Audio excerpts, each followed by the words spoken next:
G'day YouTube, how the heck we doing? It is Foul Play here and we're back for some more Pioneer action now.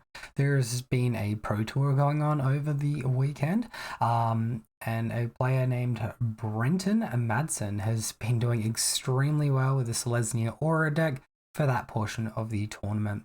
So as it was through 16 rounds of Swiss, he finished second with 13 wins and just 3 losses.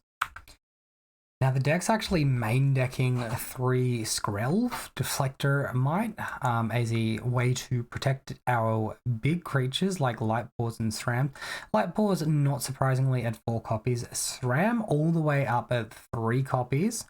And we can also see that Brenton has decided that it is worthwhile to use Generous Visitor, though only at 2 copies, not the 4 that I settled on prior to the release of this set. Now, Skrelv has got that Phyrexian mana symbol, so they can pay it with 2 life rather than white mana, which makes a lot of sense. So you do one of these turn 1, one of these turn 2, etc.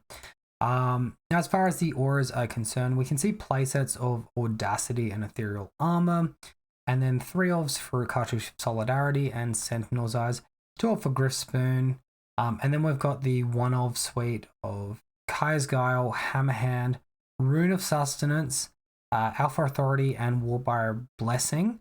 Rune of Sustenance and Warbriar Blessing also have a secondary copy in the sideboard, and also 3 All That Glitters. So this is looking a lot different to my deck, but we expect that with a player of this caliber. Now with the sideboard, I have got one change to my deck from his.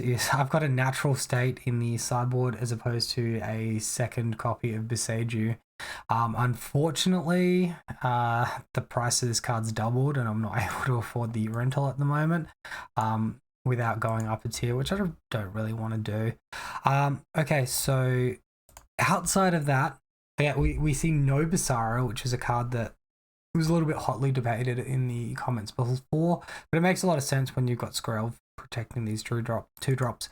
So that makes way for Gigantha in the sideboard, and Gigantha got him a win in round 9 against a blue-white control player.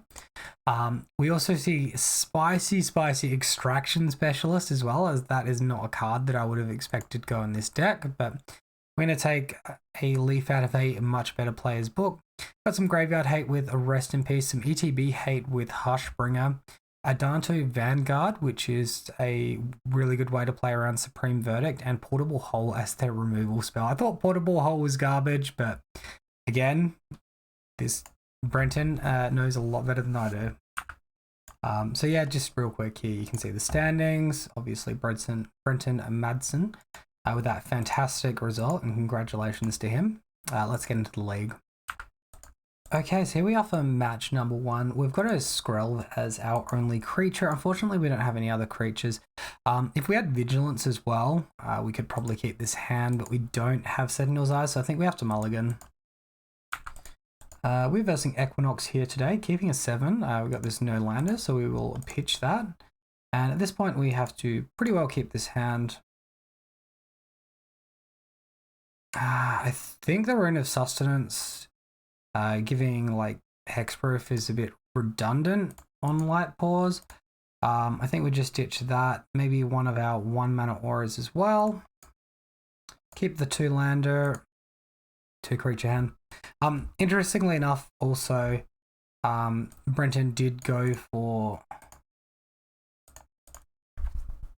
what's the word? He did go for Mana Confluence over Brush Lands, so I had a pretty reasonable read on that. I thought I did, but it's good to get that confirmation. Alright, Hopeful Initiate. So this is likely that green-white Aura deck, green-white humans deck. Sorry, Bant humans. God, my brain's all over the place. I just noticed the record was incorrect from my last league, which I ended as 2 and 3. But anyway, that's all fixed up now. Well, opponent concedes just like that. Go team. Alright, so our opponent could just be on mono white humans, but let's just assume they're on the Bant variant because I know that Hopeful Initiate is a card that deck plays.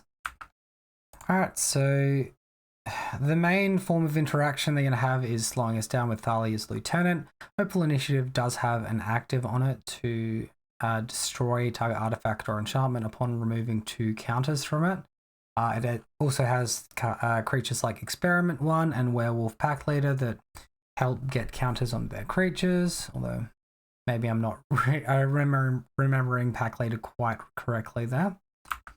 They have the payoff of Collective Company as well, and the option to exile creatures with Brutal Cathar. Post sideboard, this opponent doesn't have a huge amount of extra interaction for us.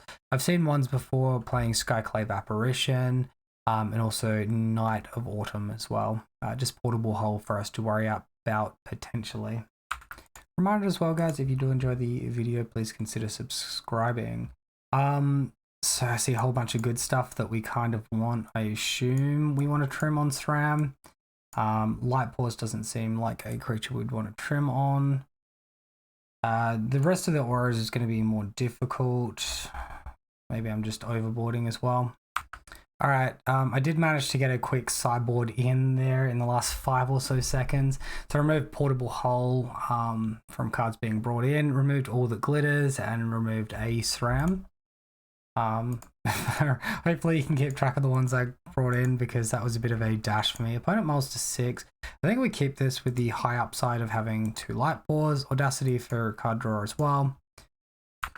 And opponent starts the game with Recruitment Officer. Look at the top 4 cards of your library. You may reveal a creature from among them with mana value 3 or less. Put it into your hand, put the rest on the bottom in a random order.